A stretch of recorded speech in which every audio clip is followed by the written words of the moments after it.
Hey everybody, this is Derek, aka No One on YouTube. Thank you for clicking on my video, and thank you for stopping by my channel. And we have a special guest today. We have Splitfuse, we have Geoff Jenkins and Marc Tremblay. And say hi, guys. Hey, Hey, what's what's up? up? That was in stereo. They're good at that. So they're an awesome metalcore band from Michigan. Marc, that's where you're from too, right? No, actually, I'm from Montreal, Canada. Oh, nice. I'm Okay, Canadian. Yeah. you're Canadian. All right, Yeah. nice. Isaac is up his way as well. Yeah. Oh, okay. I didn't know that. Yeah. Yeah. Yeah, Isaac's there's an a old buddy. I used to have there's a band with Isaac, so now back what in the was day. what band were you in with him? Because this is actually Uh, good to get a little preview, a little background on you as well, yeah, like a yeah. musical background. Yeah, well, Isaac and I, we were in a band together. We played for Versus Agora. That's what they're called, Versus Agora. And yeah, it lasted a few years, but it was great, like working together. So that's what I thought. That's why I thought about him for this project. Nice, very good. And Geoff, you've been in a couple bands before Splitfuse. Which bands were you Yep. in? I don't want to say it. I want to let you say it. No, no. So I used to be in a few different bands. Most of the time I was a vocalist. But the very first time I started touring was with a band called Once Nothing. And I was playing guitar for them. And then I met a band called Gwen Stacy.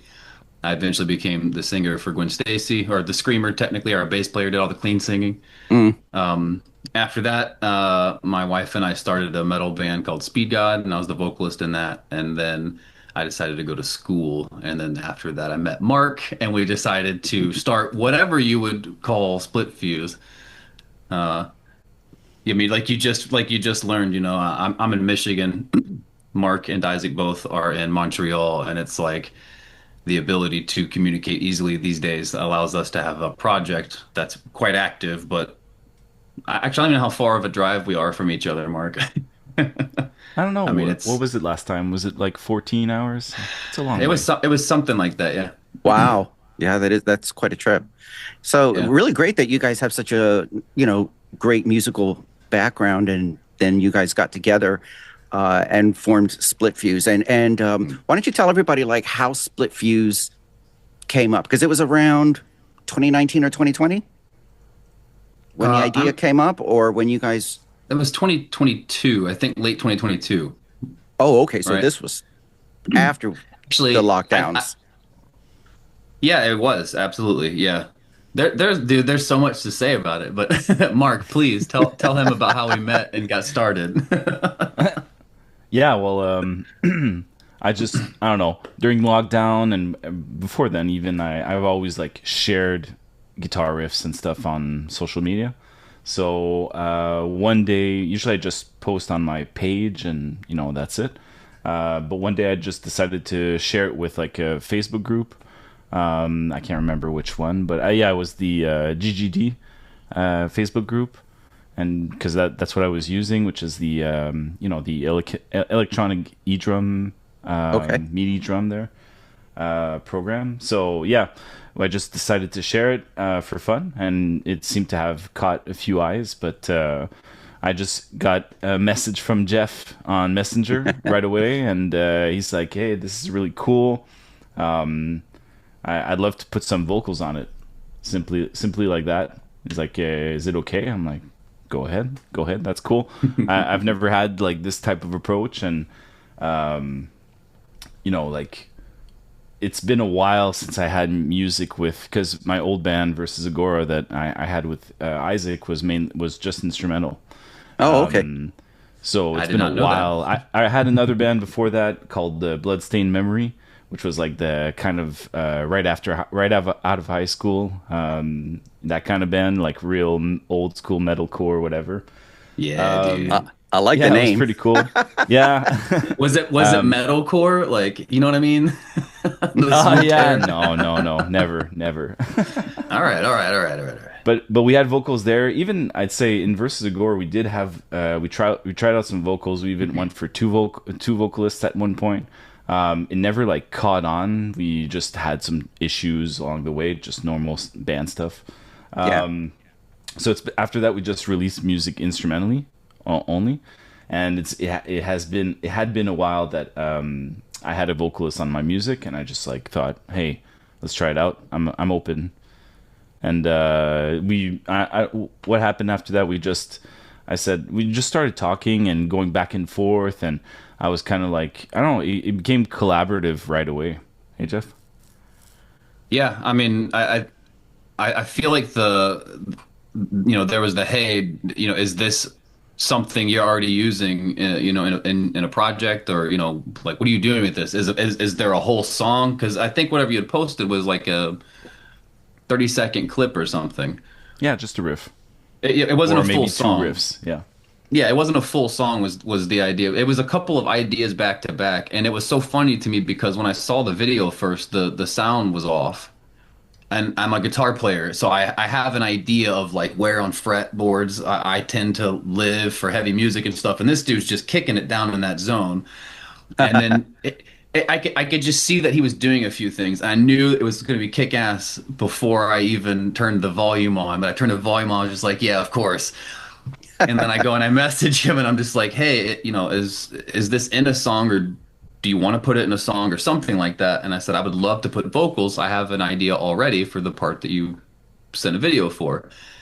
And I know that Marc was really like polite, which he tends to be, but he was polite, and he was just like, yeah, that's totally cool. It's in the middle of the song, and he sent me this song, and he's like, I assume, whatever, that's cool. I'm not really expecting anything of it. And maybe a week later or a few days later or something, I sent back the idea that I had for it, but then the ideas for the whole song. Sent it back, and he was like, this is cool. Let's do, hang on a second, actually. I think this is when you started doing drop A. Yeah. True. Yeah, because the original song was in drop B. So I don't really think we ever decided to like work on this song together. I think it just kind of happened. And then that's like cool. Yeah, I think we both were just, let's make the song cool. And then he was like, I'll change this little thing. And then I was like, hey, I might, it'd be cool if I sang at the end of that. And he threw some parts together and tried that. We did one thing, tried some other part. Like, we just started working on it, I guess. And then the interesting thing was that when we were done with it, it was kind of just like, you want to do another one? And he goes, yeah. And we just literally started doing that. And I brought a couple of songs to the table, like from an instrumental perspective, very crude. He brought a lot more worked out, thought through ideas to the table.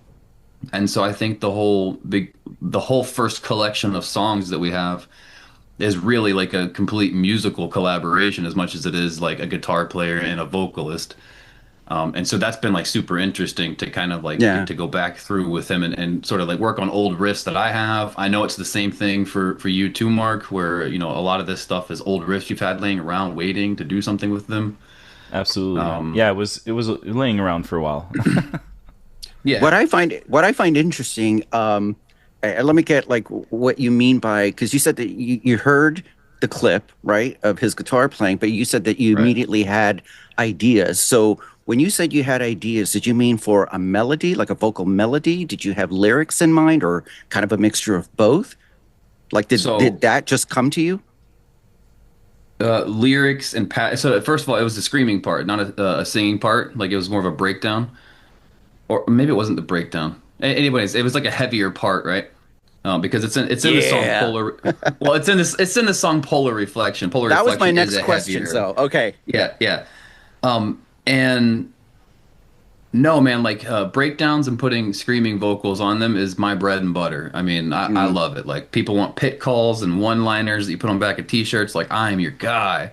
I love it. It's so much fun. Like, that's the coolest part of being a front man anywhere, in my opinion. But no, hell, I don't remember where I was going with it. Yeah, clean vocals. The clean There vocals. was a bit of yeah. clean vocals, and it was actually the last part of that we wrote together for Polar Reflection. So I'd say like there's this weird, there's an outro riff at the end, and right before that there's this kind of eerie pre-breakdown kind of thing, but that's where you decided to put some eerie clean vocals. That's the only cleans in Polar Reflection, right? So Yeah. I don't know how we just kind of like we're talking about it because the rest of the song basically was already written, Derek. So it's like Right. it was already like for me it was already like ready to go, like pretty standard stuff.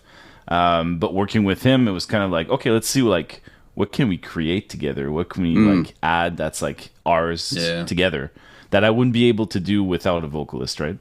So that's where I got interested in. Yeah, and it's kind of something we talk about as well. It's just writing instrumentally, like I'm used to that, but working for a vocalist, like to be able to be like just the vocalist support, you know, that's fun. It's something that I'm not used to, so it's cool.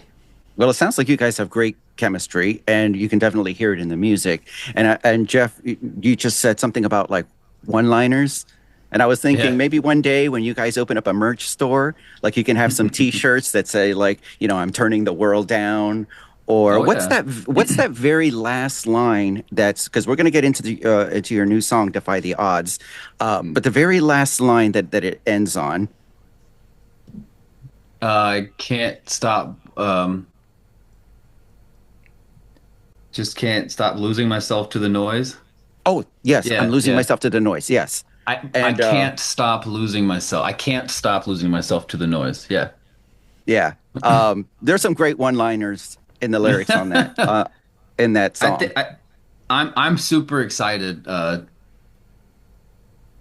Well, I don't want to like distract from like the song itself individually, but I'm excited for other vocalists to explore all of these things lyrically. I'm excited for anybody to explore it lyrically. Um, I guess vocalists. Actually, that's not a true statement either. I was going to say I think vocalists tend to look at these liners more, but I hate looking at other people's lyrics. Oh yeah, I don't does know it kind of why. I mess with just yours or like your thought no, process? no. Or Trust me, oh, okay, nobody's brain's where mine's at. okay, That's a good thing, man. Um, no, I just never really did until I got drawn in. But this is where I get confused if I feel more like an instrumentalist or like a musician than I do a vocalist because for a lot of the bands that I really enjoy, it's really their music that I like the most. Like one of the recent bands that actually it's not really recent anymore, but like in the last decade, a band that's become a very big favorite of mine is Revocation. And oh, I've never heard of them. oh, dude, So metal. Yeah, so okay, good. And I'll the have to guy's check a them out. crazy jazz. The guy's a crazy jazz player. He's so good. Nice. So It's good. okay. Okay. It's okay.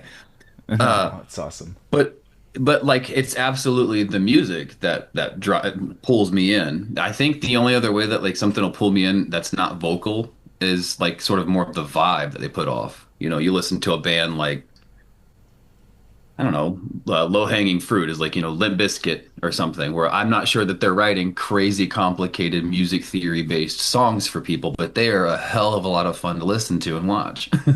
You know, Yeah, yeah, definitely. there's different parts that pull me in. I can't say it's usually a vocalist's thing, but Well, yeah. as a metal listener for myself, because I do love the music, and I always concentrate on the music as well, but I do concentrate on the lyrics. I think like that's why when I did the reaction to Hypnothrill, and I was just kind of looking at the lyrics, I was trying to like dissect it a little bit, see if I could relate to it, because for me, I mean, first of all, I want to give props to the writer by paying attention to what they're writing about, right? Sure. Sure. And that's like with any band. And then I want to see if there's something that I can relate to personally, even if it's not in the same way. Sure. And I'm a writer myself when it comes to like lyrics and poetry and things of that nature. I have since I was 15, so I appreciate good writing. So anyway, that's No, I love that. Please. that's one of the things that I love, about the songs that you guys have created, and that you guys are going to release very soon on is it a 6-song EP? Yep. Yep. It's kind of a confusing layout. It's more like we're again, I'm not sure what Splitfuse is yet because the era that I come from in playing music is you're not a band or you're not an active band unless you're out playing shows. And we all know it's incredibly expensive and difficult to Yeah. start up Yeah. bands in the first place, but especially these days. And it seems like it's kind of run of the mill expectations anymore to start by seeing if you can get people's attention online. So that's kind of where we start. It's taken us probably 3 years to get to where we are now. And so we thought it would be a really great time to put a cap on the era of starting this, of learning each other, of we've met up twice. That's it. And we've made music Wow. videos Yeah. both times. Like, but I we this imagine is you went to Montreal oh yeah. Oh yeah. both times. Both times. Yep, Yep. yep. But it's just it's the setup that allows us to do this right now, and what we're coming out with, we both really enjoy. So yeah, I would say that like it's actually more of an interest of saying like, hey, I think we're ready to like take a step in either forward or in the next direction, whatever that happens to be. I'm sure you noticed in the new video we're working with a drummer. Yes. Before that, everything was written and programmed by Marc. That was the Facebook group that he was sharing the video in, was about the drum programming software. Um, yeah, I mean, I think it's just the first 3 years of Marc and I's relationship, and we're gonna call it Splitfuse. And the next era will be, I don't know, it'll probably sound different, but the I get Familiar but I'll different. well, I just mean because like the more Different that I is get to good. work Different with is you, good. I just mean that the more that I get to work with Marc on this project, and now that Isaac is getting, we're slowly integrating Isaac sort of into our writing process. Now he's getting down into the ground floor more on new stuff, right? And the thing that I really appreciate about working with Marc so far is that everything feels a lot more intentional. Like he mentioned Mm, when we did Polar Reflection, it's like we came up yeah. with a whole section that we wanted to put in there that we were totally happy with. And then after like a week, one of us hit the one up and was just like, "Why don't we try something else there instead?" Like, I mean, you just kind of go poke at it a little bit and see. And we liked it more with what we came out with. He said he's never written thinking about supporting a vocalist for a part and then turning around and having like the moment to put the spotlight on the guitar or whatever the instrument is. So I think it's that we're learning how to write more intentionally and I guess in a sense more considerately for the other people in the Yeah. band, but like in a way that we like it, in a way that we're still excited by it. So I Now, think Yeah, we're that's kind of different for me. yeah. Now, Marc, let's say after Polar Reflection, like when you started working on Solo Mundo and Cranked and, the other songs, Hypnothrill and now Defy the Odds. So, what was different for you from that first song that you guys did together and you getting used to that, like you were saying, trying to write something for a vocalist, right? So did it get easier or was it still challenging for you or what was your experience like in the later songs? Yeah, I'd say it's never been difficult writing together. And I think we've been saying this from the beginning. It's like things need to be in a band. I think things need to be easy and need to flow. There's no friction, because that's when things get messy and you're kind of Yeah. losing focus from actually just making music. It should be something simple, I think. So it's never been hard. But what's funny is, so for the 6 songs in Crystal Shroud, we basically have half of it that's my songs. Yeah. That's what we say all the time. My songs and his songs. So it's basically Polar Reflection, and again, there's always some parts in each of our songs. We always like tweaked it to make it our own together. Yeah. But for me, it was Polar Reflection, Cranked, and Defy the Odds, which is coming. And then are the other two, and the last one from the EP, Parasite, which is going to be awesome. But what was funny is it's kind of been, I'd say for my songs, it's always been kind of the same way for all three, and for his, it's been the same way for all three as well. Which is kind of, I send him my songs, we tweak some stuff, we might change a riff or two.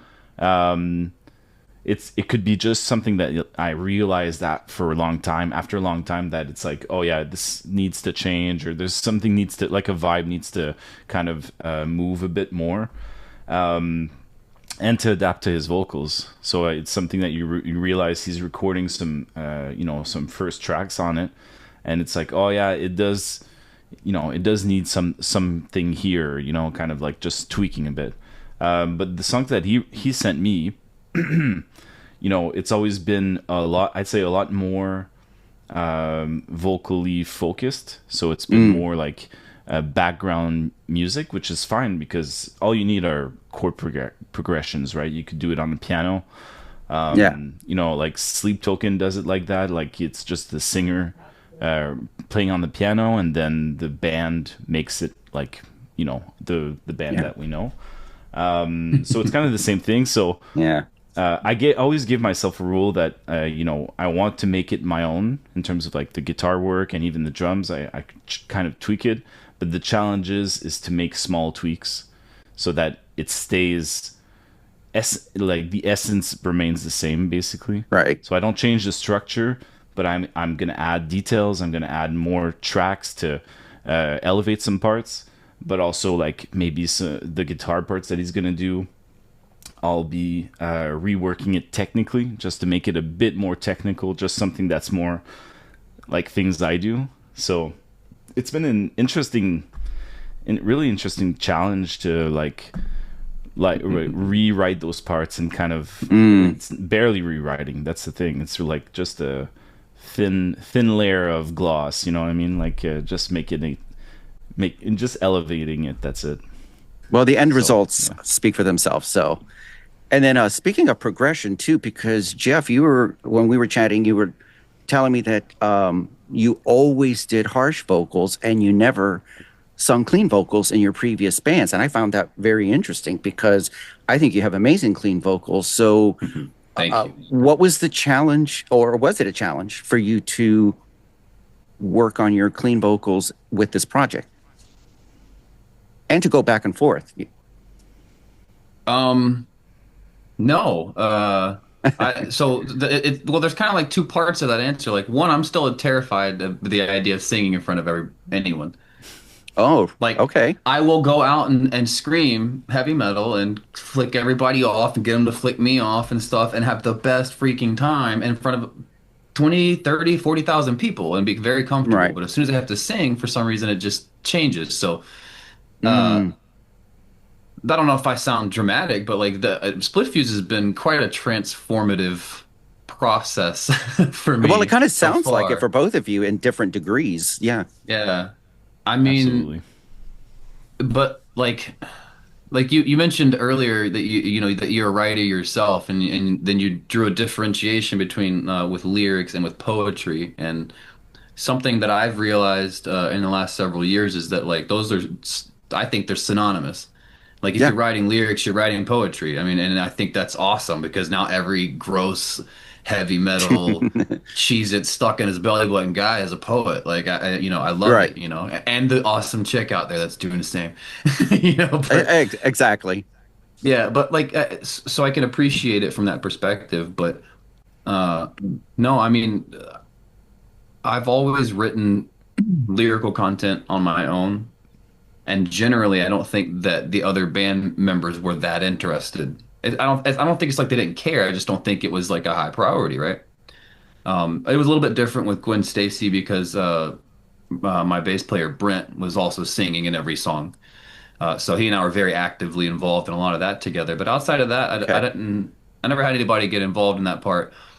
And Marc has been like interestingly. I don't know if this sounds like negative, but like interestingly opinionated about some of that stuff, but in a super like approachable way. Like he said, it has to be easy. I don't have time for hard anymore. Like it's got to be easy.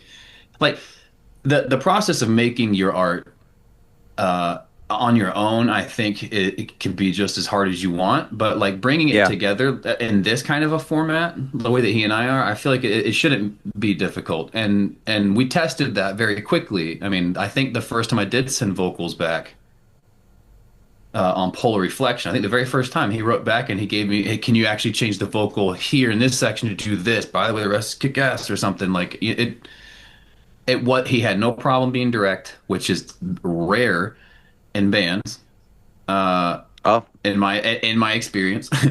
And very then interesting. Okay. and I was just like hell. I remember telling my wife, I was like, dude, he just said it, like, hell yeah. And I Yeah. wrote back and I'm like, yo, I'm not changing that one. I'll try that one. And then he wrote back, he's like, cool. And we just kept working from there. We realized this is going to be easy. Like if we can just do that, and we think each other's good at your job, then this is going to be fun and easy. And it's been that the whole time. And anytime it gets hard, we know that we're off somewhere. Oh, that's a Like good point. that, like it because everything else has been easy. Like I mean, anyway. It's It's just an God's interesting sign. relationship. Yeah. Yeah. Well, It's God's almost telling sounds us. symbiotic. I think I'm not kidding, man. This is borderline destiny in my opinion. Like, and I mean it from the sense that like I feel like Marc just gets me musically, and maybe I get you vocally or musically. I don't know, but I mean I remember we finished Defy the Odds. We finished Defy the Odds over a year ago, Oh, wow. and then we shot this music video last July when I was up in Montreal, and here we are Really? releasing it in February. So like we have a lot built up. Like we're just building our library and we're Yeah. choosing ways to learn how to release it. But no, I'm sorry, I got way off on a tangent. You asked about the singing aspect. Like no, it's not been hard to do that because with Marc understanding with Marc having an output that a musical output that I agree with so much so quickly, for this, I Yeah. find it that I'm actually more inspired getting to put vocals to something like this in this way. It's new to me. Yeah. It also happens to coincide with a very challenging few years period of my life, and so the lyrics behind everything is really what I care about the most. Because to me, it's a story. I wrote somewhere that it's like a story of survival, and to me, it absolutely is. So when all 6 songs are out, read it front to back, and see what you think. Um, and they're out of chronological order, but I mean, these are different moments where, like, yeah, sometimes I wanted to scream, sometimes I wanted to sing beautiful to get my, my emotion Yeah. out. You know, Exactly. uh, and that's not something I've experienced before, and it's not something I'm comfortable with, because I come from East Coast, metalcore, hardcore, card tables getting chucked across the crowd, people leaving not the same. Like, you know what I mean? Like, I came Yeah. up from a very, like, a much more hardened music scene than this pretty singing stuff, which I've So always Solo loved. Mundo must have been different for you because you were dressed up, your cleans were beautiful. You know what I mean? So Yeah, it's yeah, like, sure. Thank you. yeah, but It's an emotional process, and whether I get that through getting to performatively sing, whether I'm tracking or practicing or writing or whatever it is. Even I remember the second song that we worked on was Cranked, uh, mm, and I think that shows in terms of my singing because I mean I crammed vocals into that song. Like doing that live is going to be hard because it is just go go go go go go go go go. I mean I'm going to get it, but um, well, that's where no, you I let think the audience sing along. Hey, oh yeah, oh yeah, no, I'm you thinking where guys I know can put this. it.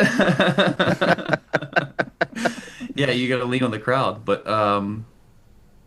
no, I remember even when we were working on Cranked, I was sitting on a plane actually. I was coming home from somewhere and I was writing lyrics for Cranked and I had a Mm, message from Marc that I had loaded up before I got on the plane and turned my phone in airplane mode.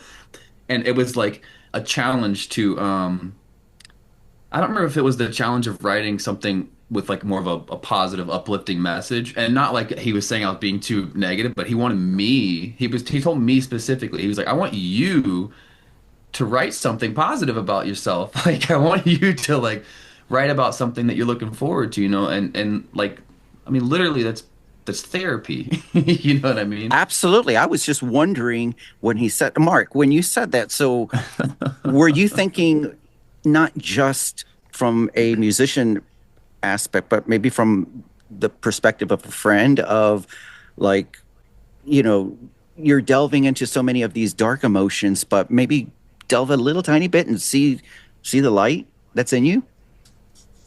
Yeah, absolutely. I mean, you know, I know Jeff. I love Jeff. He's like, I just think he's a really, really great guy. And I love how close he is to his emotions. And he, you could tell through his lyrics, I feel like. And right off the bat, I could feel like through even the recording, you could hear how raw his vocals are.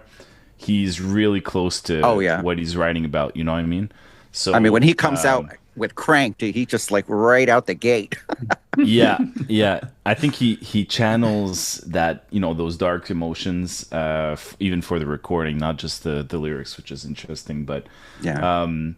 I just think, there's a few things. Obviously, I think it's important to look at a problem at different angles through different perspectives, and also evolve from a certain emotion, right? Not just get stuck in it for 6 songs, right?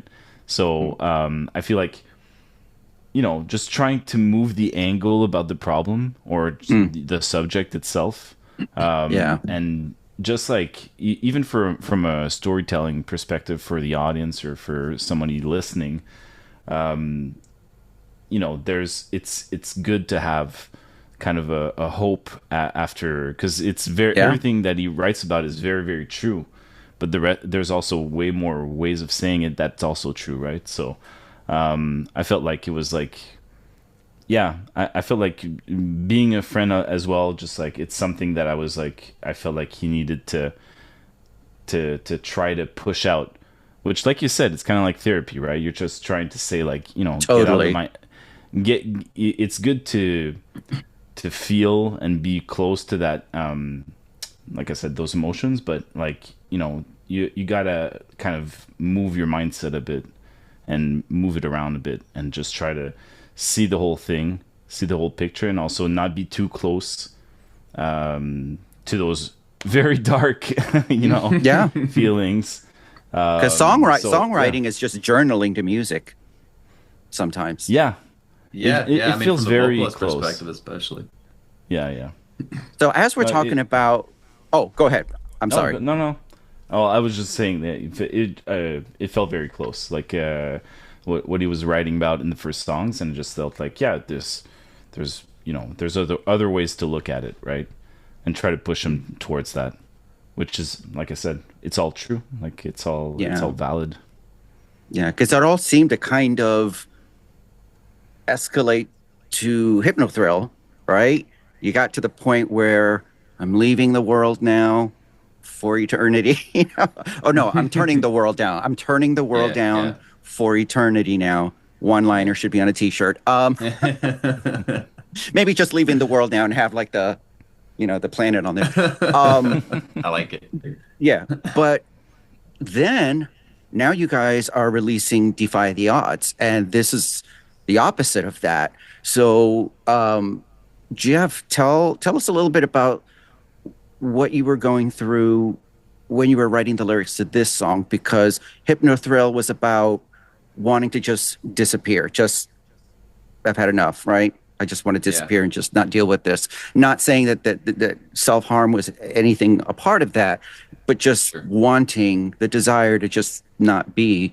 And I know somebody who struggles with mental health like myself. I sure. felt like that many, many times. But now, defy the odds. It has that defiance because you're standing up to those negative feelings. So, what was going through your mind when you were writing down those lyrics, or what inspired you?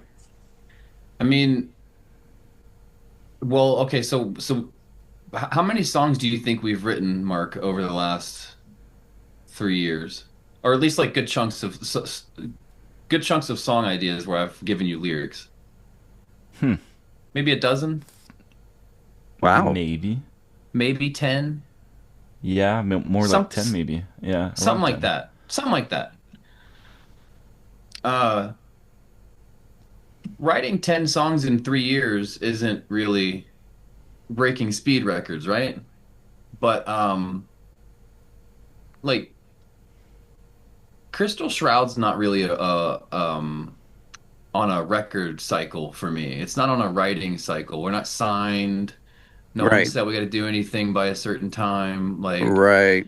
like it. So full autonomy while having access to everything that I used to get from a label, besides the actual connections to people like that you would get with, to go on tours, or say if you gotta go, like you gotta go Hmm. find your own podcast people, you gotta go make your own connections, but you can basically be your own real full project. And Mark and I have decided to just do what feels right, and then share it with people when we feel like it's the right time to do it. And those aren't always very close together. And so what's been able to happen lyrically, and more so for me, like emotionally, has been I write Splitfuse when I need it. Mm. Um, and most of the time that's not when I'm doing great. Um, the super like the really incredible part of this to me, or at least it's really interesting, is that I don't think I named any of your songs, Mark. I think No. you named Defy the Odds. I think you named Cranked, and I think that the song that I asked you about at the beginning was already called Polar Reflection. Yeah, before you came Right. in, those were the names. Yeah, Yeah. those were your working titles. And again, we can go really far into it, but um, when Defy the Odds came about, it was already named Defy the Odds, and so Oh. I found that inspiring.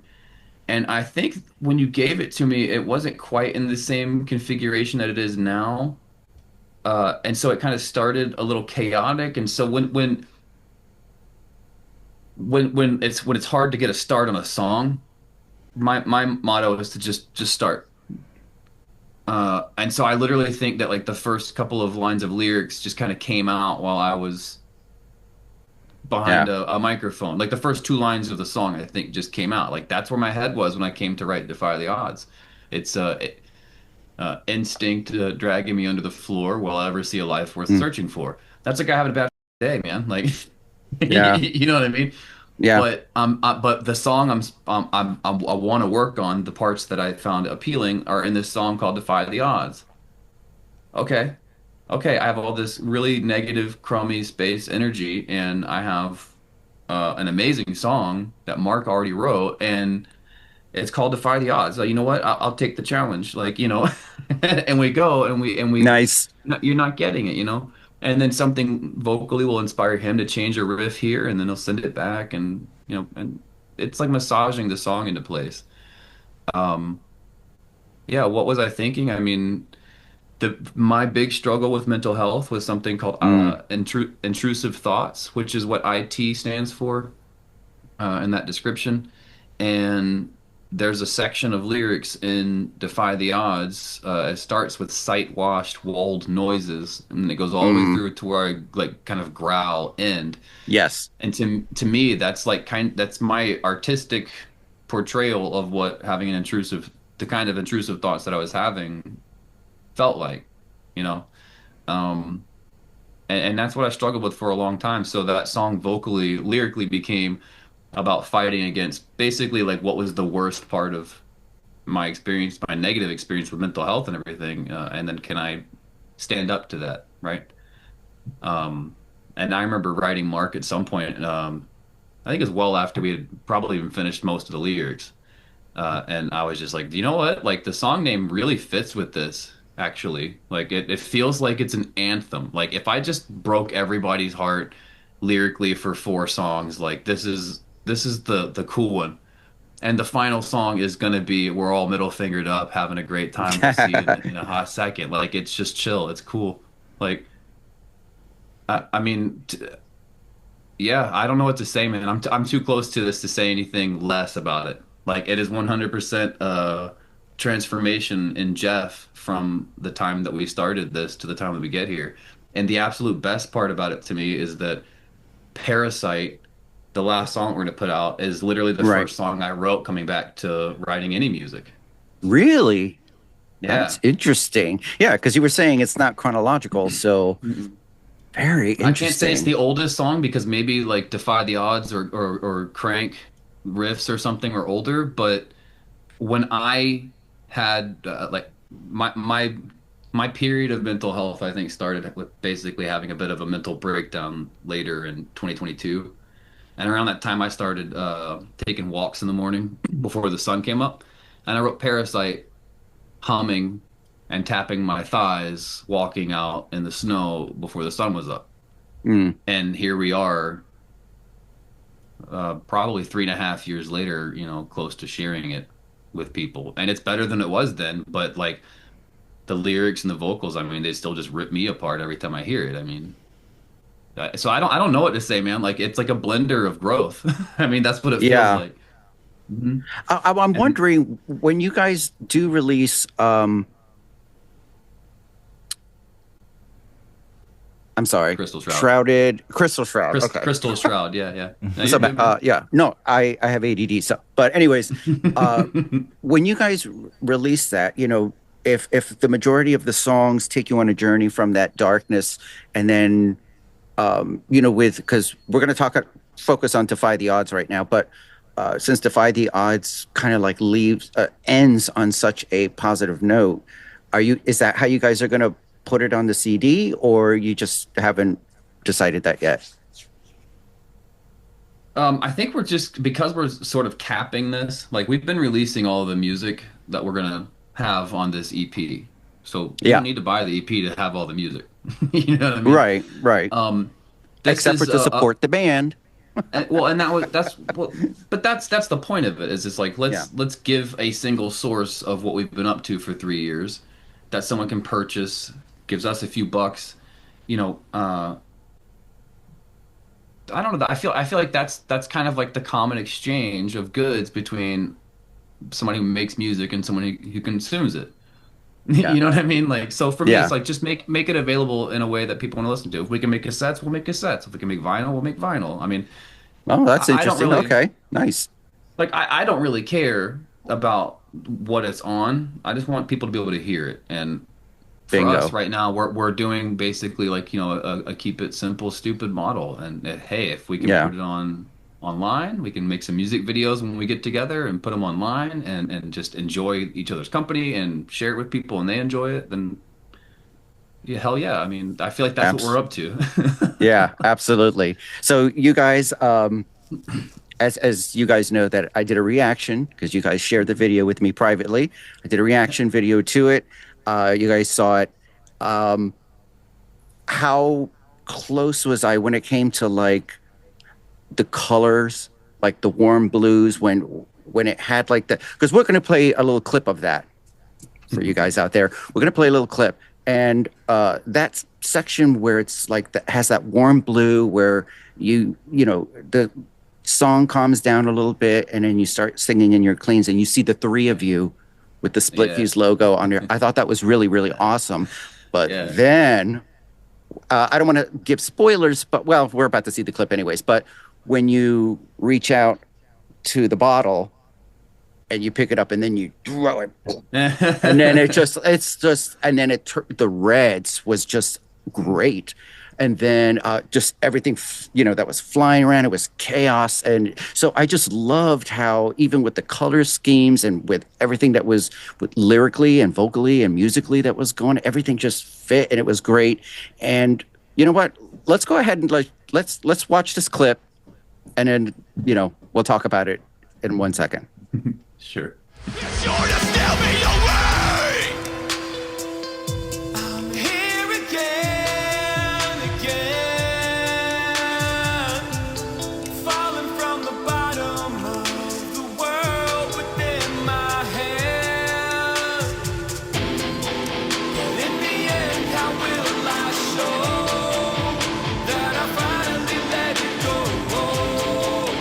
Another notch on the belt. We pile the drug down.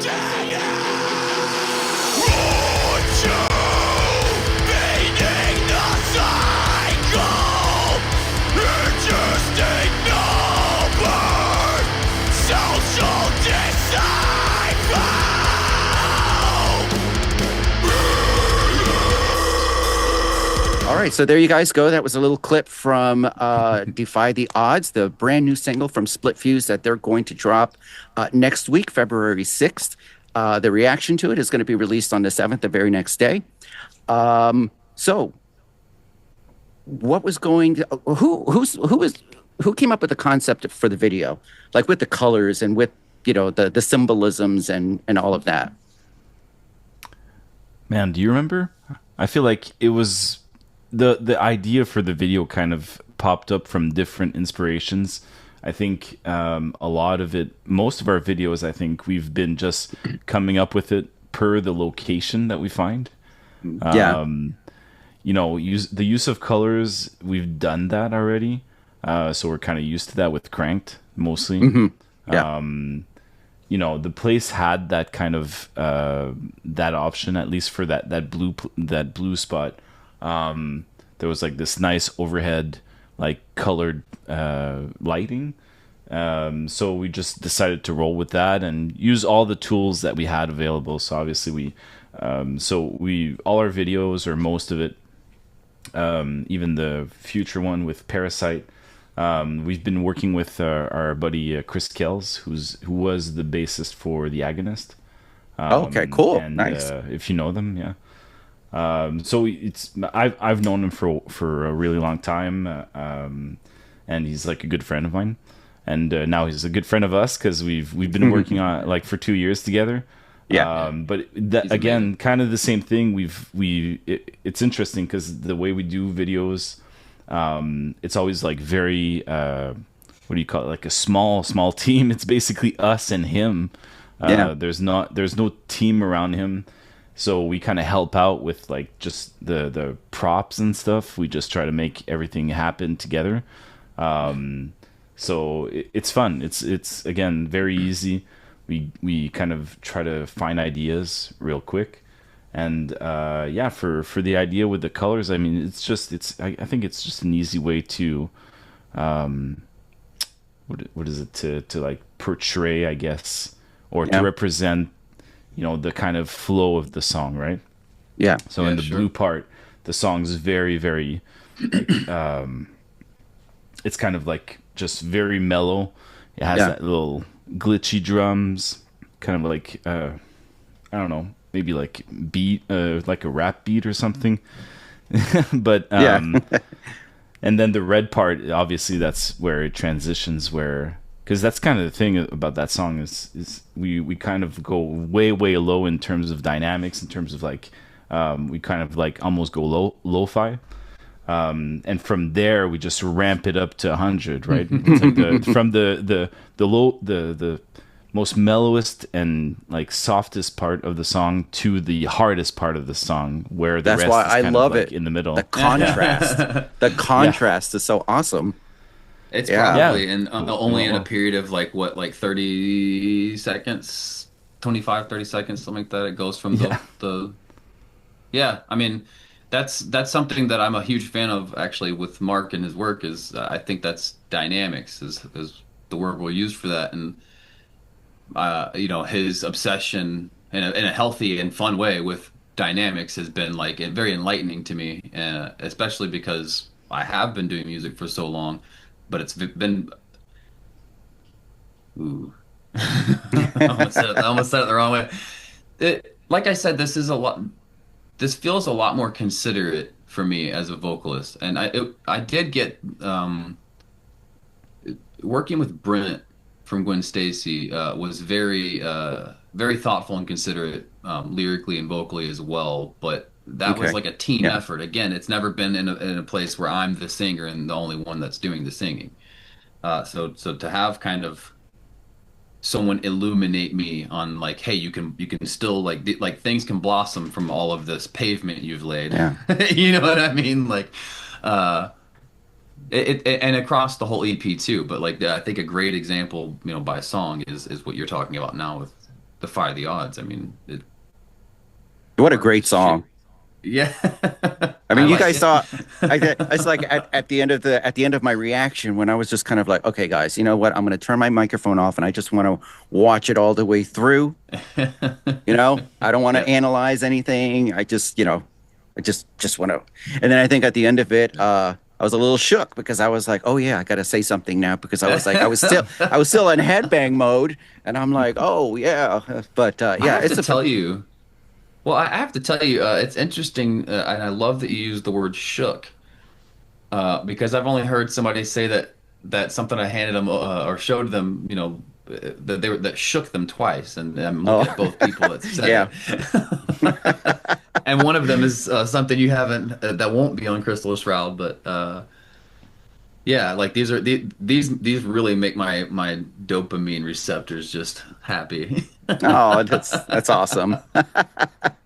Yeah, well, you had me shook. Yeah. Yeah, it was fantastic. So you guys are gonna like really dig the new song and the new video. It's very, very well written, very well put together. The video, and who was the director of the video His name or who is Chris produced Kells.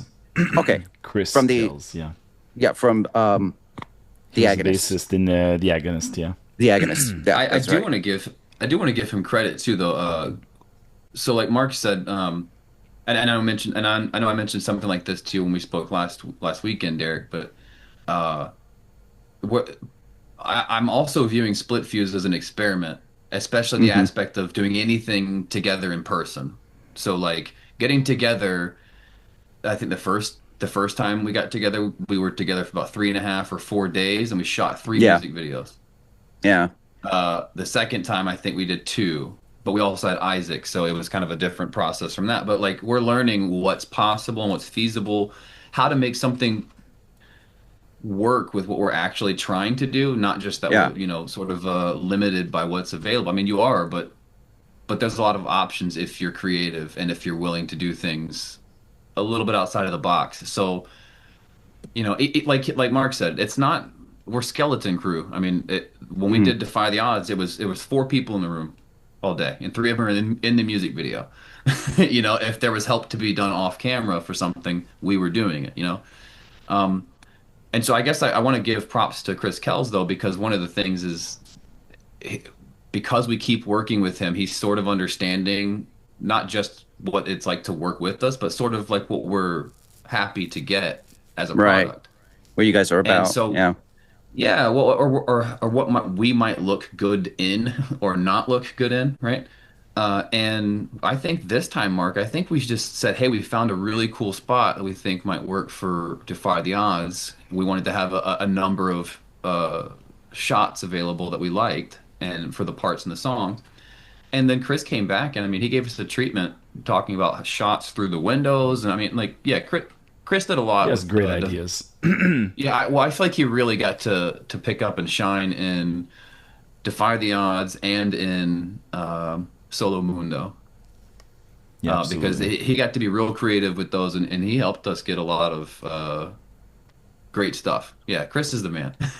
Yeah, man. It's so much fun. Like even Solo Mundo, I remember that's my highlight of that shoot. Like, it could take a while to do it, but Yeah. Solo Mundo was our second day shooting, so we had like that's Wow. the first day we did Cranked, and we had some issues, and it was kind of a rough start, but it went well at the end. We got a great result out of it. We even shot Hypnothrill, your parts, and even a little small part that I was in the same day, I think, if I remember correctly. We can't because Geoff, when he comes over for 3 days. We don't write we don't write music together. We managed to jam this time with Isaac, which was really fun.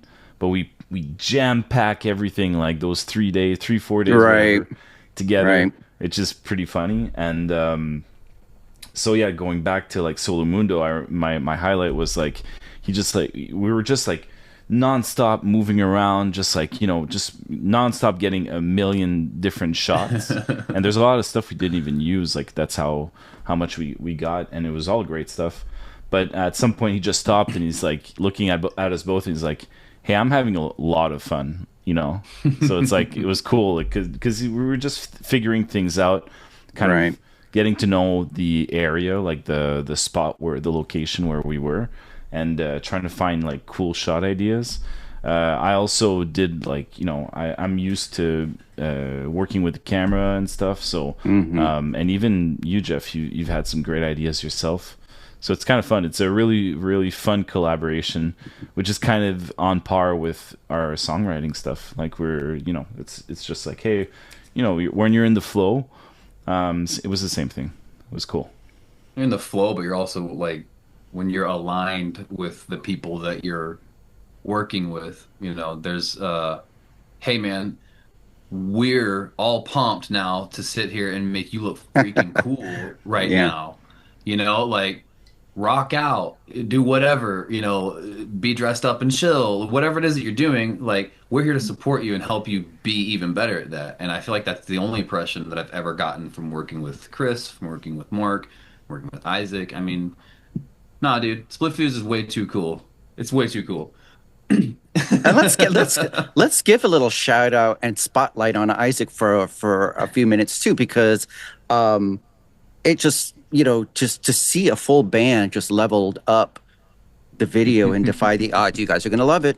Yeah, it was great. Like all the band shots, they were so good. They were so good.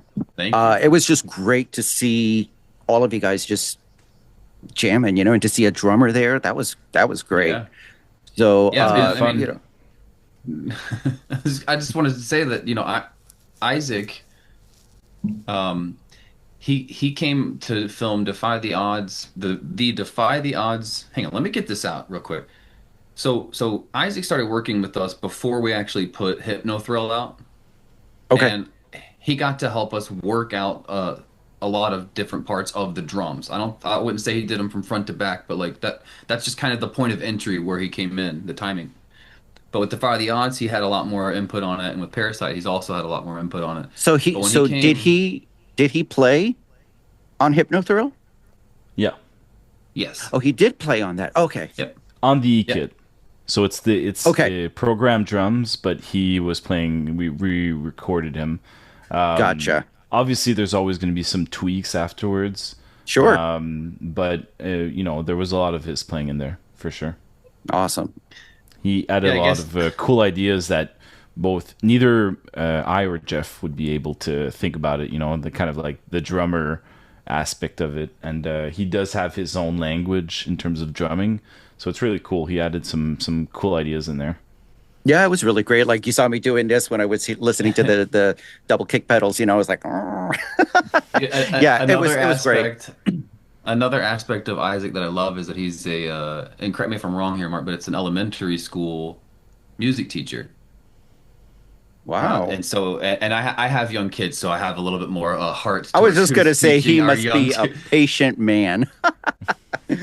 Yes, yes. Yes, yeah. Isaac's great, super nice, very talented. Marc, you sent me. What did you send me about Isaac the very first time? It was an old video of him playing E-Kit for like a competition or something. Yeah, so he he entered and kind of got pretty far into a competition at NAMM. You know what a NAMM is? It's the music. I've heard of the it. biggest musical instrument convention in the world in California. But there's a video online on YouTube, which is pretty old now. But he basically did this drum solo on an E-Kit. So it's like the Roland brand, which it's pretty much the best electronic kit you could have. But it's pretty cool, and like this big kit and stuff, and it's because you could switch your sounds up, and you could trigger like your bass drum could trigger certain sounds, and everything you're touching could trigger music on top of what you're playing, like drums. So he did this whole like, it was kind of like almost like a Las Vegas act, like some kind of magic, like just hitting some certain triggers, and it was very musical, right? It was really impressive. So yeah, he Is this got on YouTube? A lot of, yeah. Yeah, we'll have to I'll find the send it link to you. and send it to you. Oh yeah, definitely. I would love to see it. Yeah, I would definitely love to see it. But so this was like when you watch it, like this is my introduction to Isaac, and I think maybe I found like an interview with him afterwards, and like listening to him talk, watching him play. Marc basically vouching, saying like this guy's great. Like let's see if he's still interested in doing this kind of thing. Let's see how it's like getting started up working with Yeah. them. See if he likes it. See if we like it. You know, that's kind of what we're at. It's just seeing how we like everything. But I wanted to say originally about the music videos is that he learned those songs like pretty close to the time that we filmed those music videos. And when we Wow. went up to film that, when I went up to go film the music videos, this was the first time I was meeting him in person, and really kind of at all. Maybe we did a couple of virtual meetings, but I mean, I don't know that you can get what we have in terms of like our product now, like our 6 videos, our songs, the way that it's been recorded and everything, without being bare bones. Like I don't think you can get it any with any less commitment. You know what I Yeah. mean? Because we've been efficient. You know, if I'm going to come all the way up that way, like let's Right. you know, you got to make it work. And as the band evolves and wants to do different things, like say we want to do a live show or something, like you know, then these meetups would be different. Like Right. it would change a Right. little bit, right?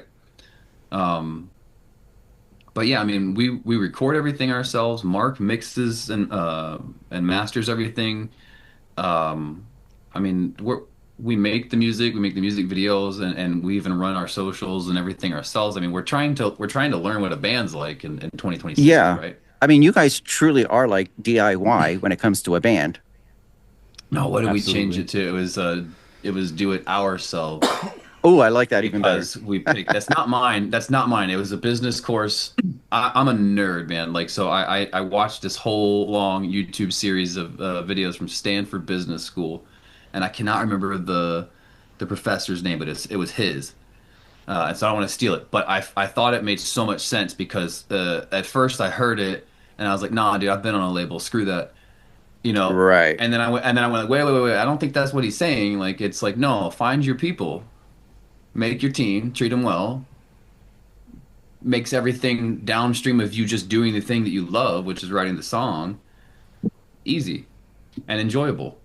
You know, and then Right. when something does go wrong, or there's actually something that's important that it goes wrong, like, you know, we all team up on it and deal with it, and all the cool stuff's handled already. I mean, Exactly. Now, you know what I haven't brought up or asked about? Uh, Bass player. Mark, are you the you're playing bass on all the songs, Yeah, right? yeah. I'm playing bass. We don't Now, have a at, bass player. I'm I, against it.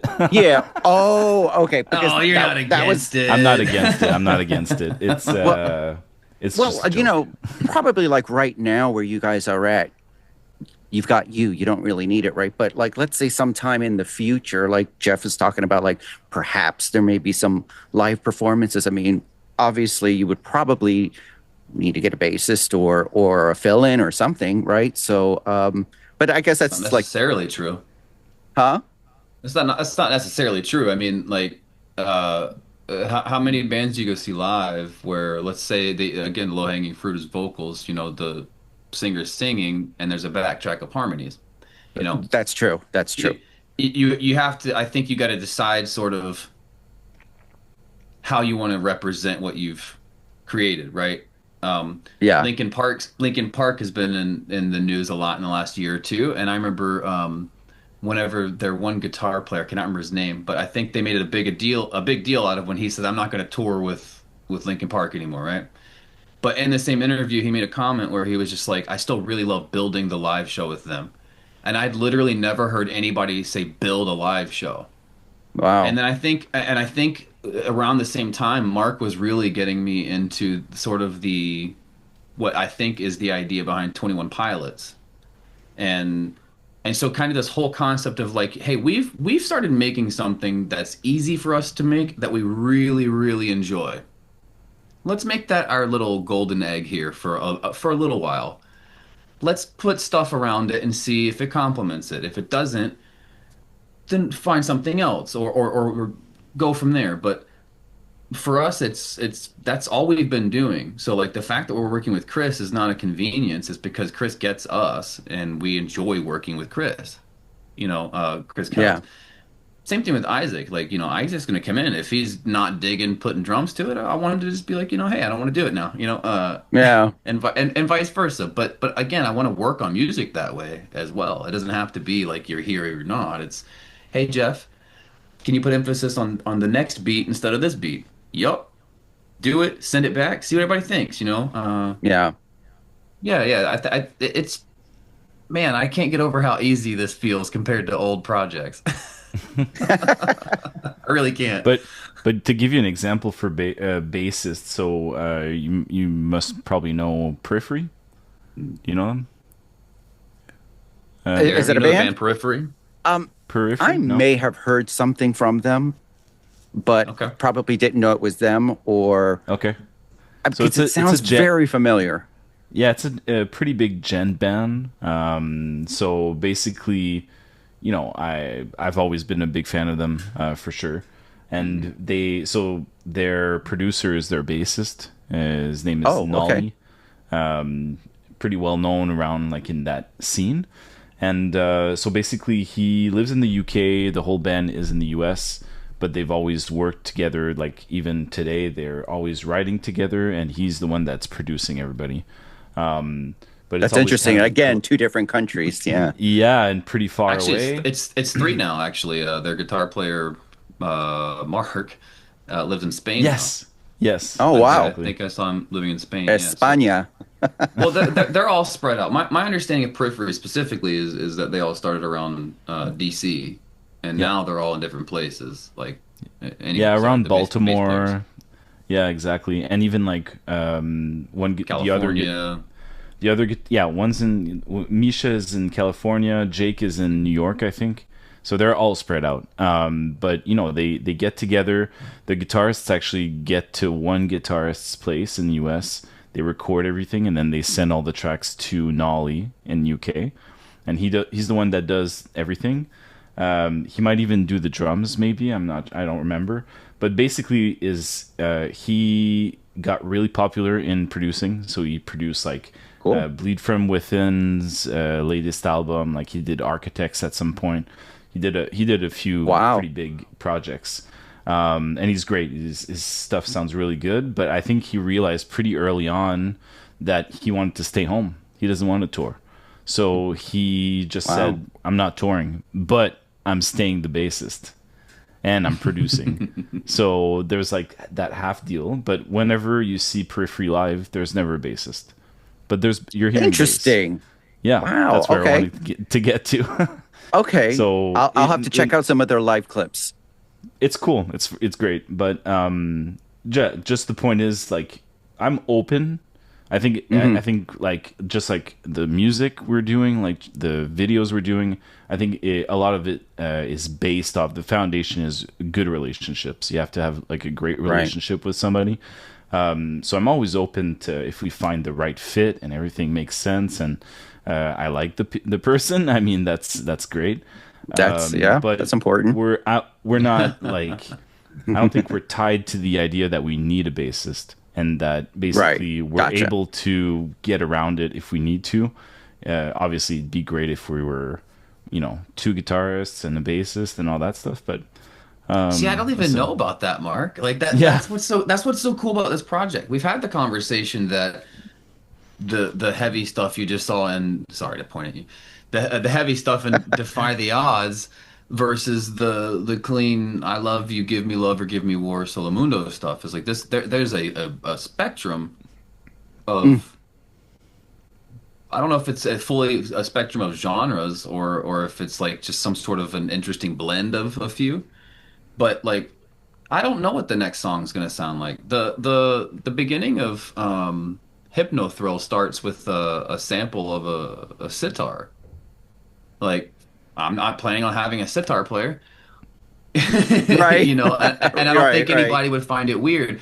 This is what I guess I meant by the sort of this 21 Pilots type of idea where it's or the building a show thing where it's like what do you want to do? Because I'm down to like, you know, 4 or 5 sweaty, smelly people get on a stage and put on a kick-ass show where I want everyone on there and jumping off and hitting and going home happy and loving each other. But that's one kind of show, and that's an awesome kind of show from what I understand and from what I've experienced with them. But yeah, the idea of like building something, like this project has engaged my creativity and in a way that like that involves like mental capacity. You know what I mean? It's not just what are you good at and can we make something with it. It's like, no, what do you want to craft? You know, we have ideas for like little spin-off singles series, Yeah. you know, another EP, another CD or whatever, and it's like there's intentional like concepts going on there, whether it be lyrics or music or story or atmosphere, you know. And I think to me that's like the most intriguing part about wanting to continue writing with Marc and now Isaac, you know. And moving forward as well, because Isaac will get to be in on the writing of songs way earlier on That'll in the be cool. process, Yeah. he's going to change it too. Like the next Splitfuse section is going to sound different, and I'm really excited by that.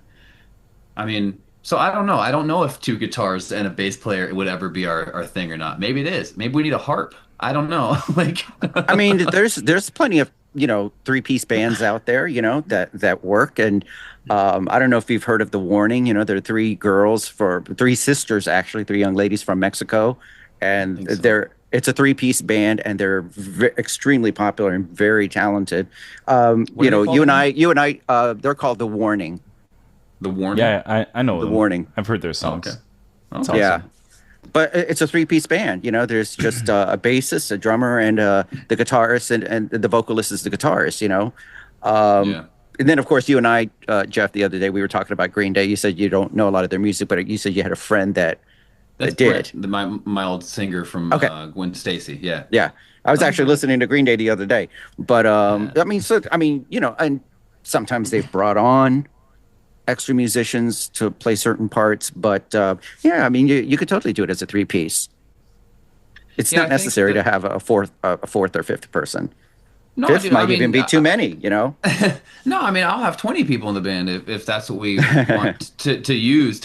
I guess what I'm saying is that it's really intriguing to not think about how to pull off your song live and what you have to do, but more so like, hey, what kind of experience am I trying to create even in just 4 minutes, you know, 5 minutes? Right. Like Hypnothrill is an experience from front to back. Like, Yeah. and stands on its own as an experience. And I don't mean it that like I think it's so great, so you should too. I just mean like, legitimately, there's a whole walk and a whole storyline essentially there.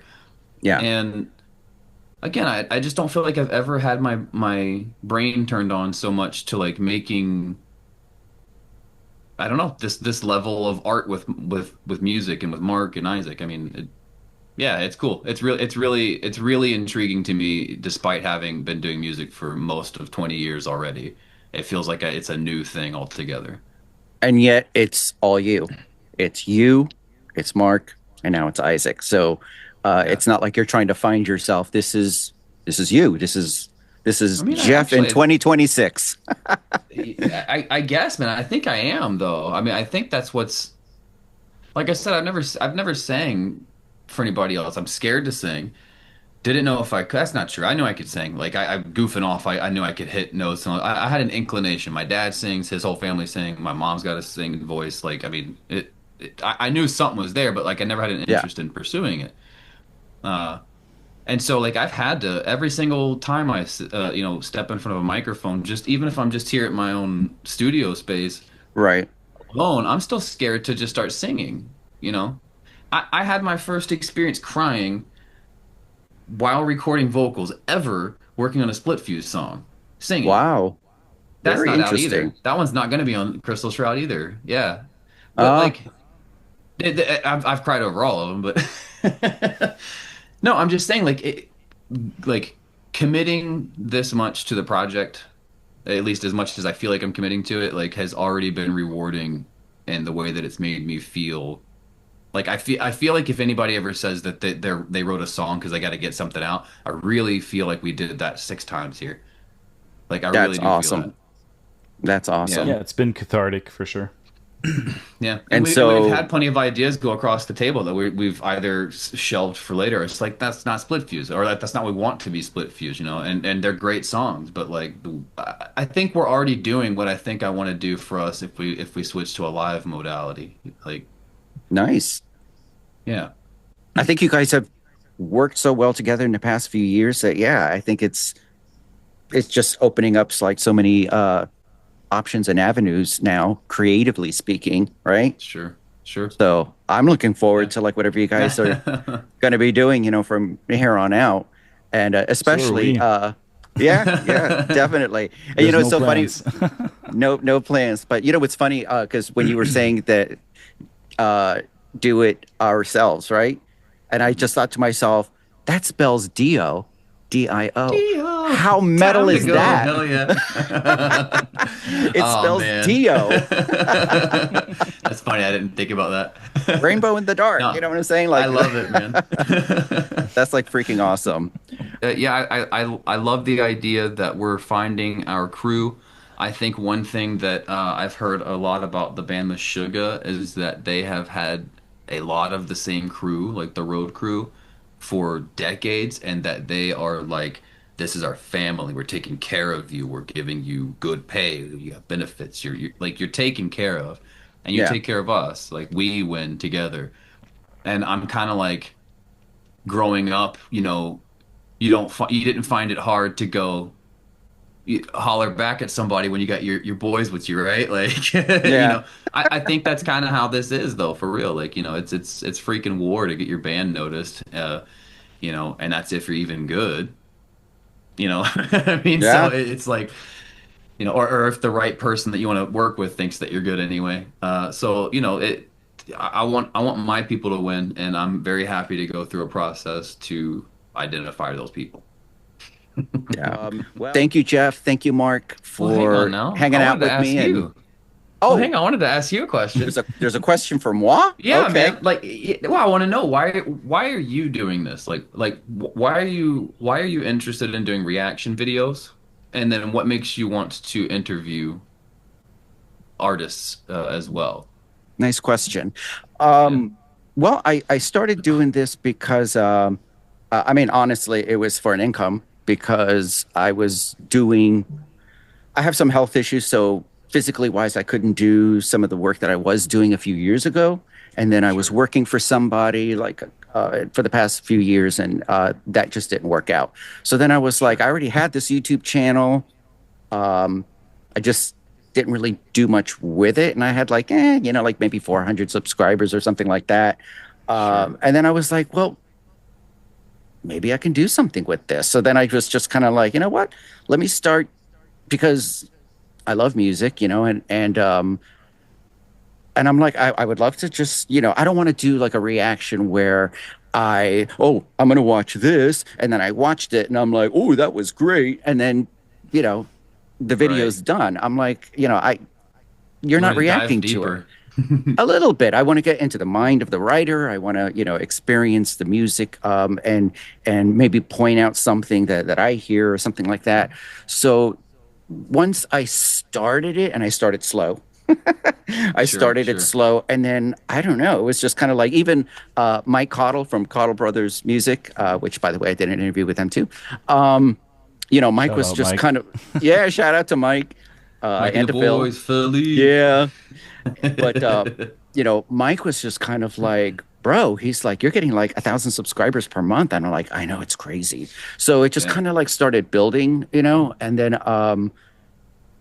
as far as like the interviews are concerned, well, I've always, because I'm a public speaker too. So I love to get up and, you know, I've been part of nonprofits, and I've had to like give speeches and lectures and stuff like that. So I love to do public speaking.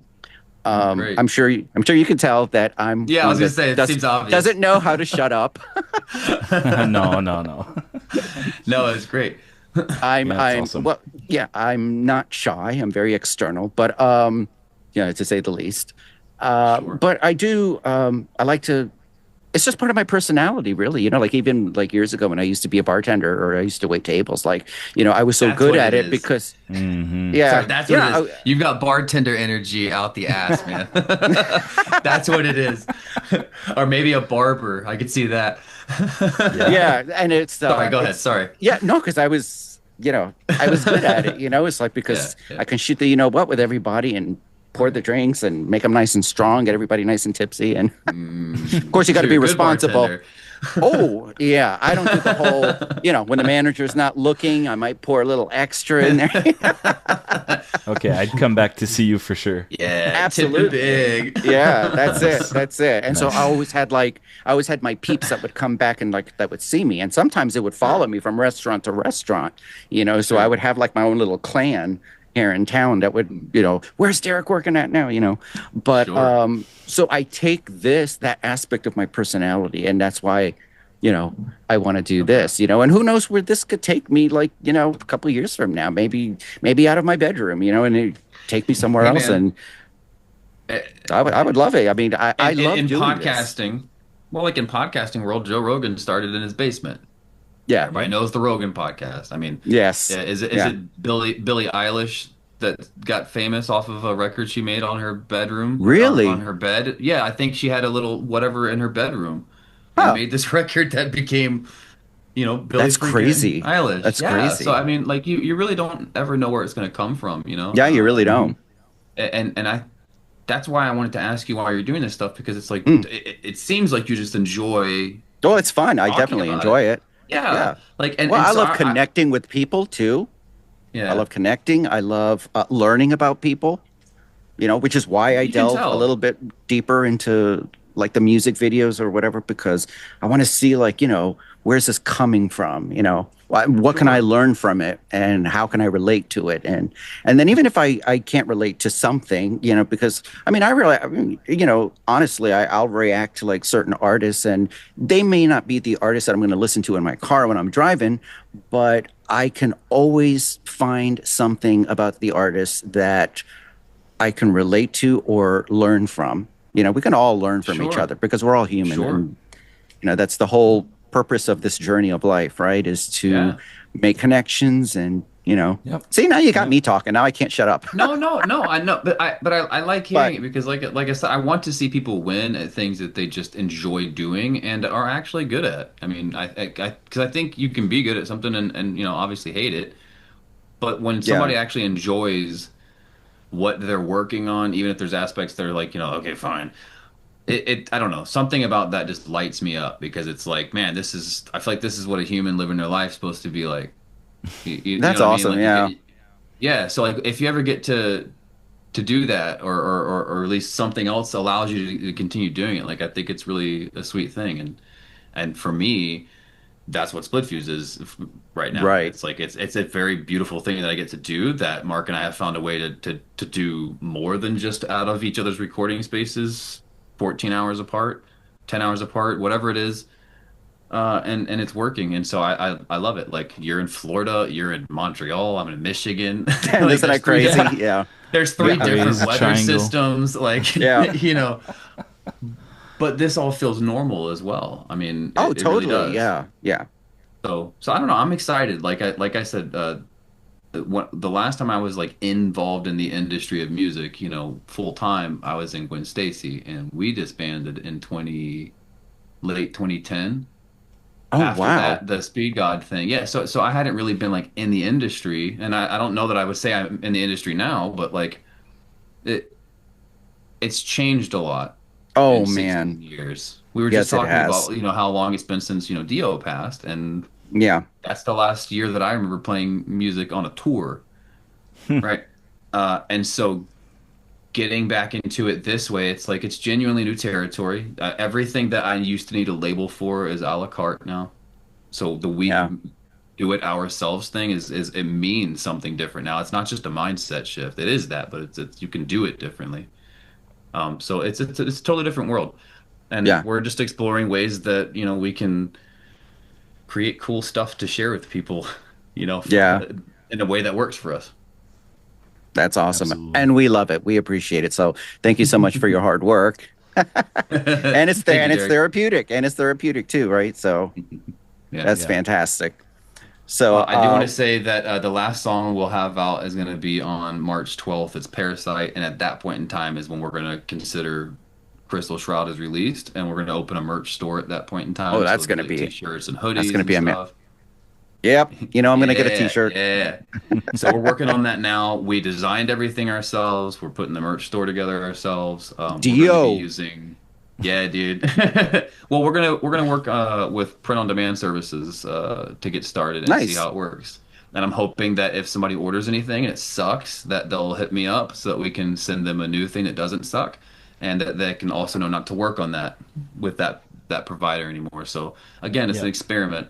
I don't know what Sure. it's like to have a full merch offering in a format this way, but we're gonna find out. Well, I find it odd that like certain reactors have their own merch as well, like Mm. such and such reactors, and I'm like, I don't would I wear like a t-shirt of a reactor? I'm like, I don't know. Well, but you're not looking to buy your own T-shirt. Well, I mean, no, but I mean like some of the reactors that I follow. Ah, I got you. I got you. Yeah, because I do Maybe I'll follow have like to other make one. reaction channels. Yeah, yeah. So I don't know. No one's entertainment. I don't know. That would be funny. I was like, God, would I like anybody it. like actually buy that? Hey man, put it out and find out. Probably. Yeah, exactly.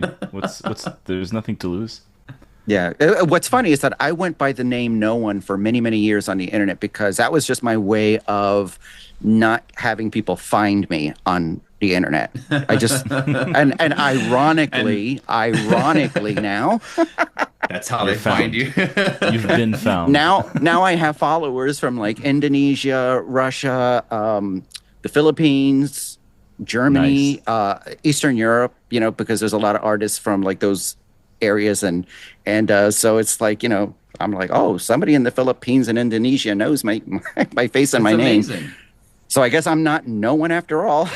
But not but, But- but now that you are, right? Yeah, but it had I didn't choose that name because it had nothing to do with like self-esteem or anything like that. I mean, I Sure. totally know I'm a someone. As a matter of fact, that's what I call my subscribers. They're my someones. Oh, Oh, it's cute. nice. See, now you gotta make a Yeah. T-shirt that says "These are my someones" or something with someones. Something That's like the that. shirt Yeah, I that's a would good buy. idea. No, That's a no good one's idea. someone. No one's Yeah. someone.